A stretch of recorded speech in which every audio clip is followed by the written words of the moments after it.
అన్ని దానముల కన్నా అన్నదానం నిన్న శ్రీ పార్వతీ సమేత శ్రీ రామలింగేశ్వర స్వామి వారి దేవస్థానంలో దీక్ష అన్నదాన కార్యక్రమం ప్రారంభించబడింది.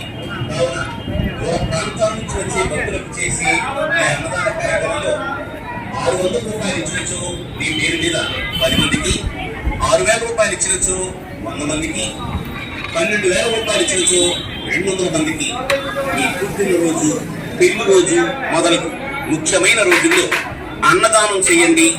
శ్రీ పార్వతీ సమేత క్షీర రామలింగేశ్వర స్వామి వారి అపార కృపా కటాక్ష పాత్రుడికండి. అన్నదాత సుఖీ భవ.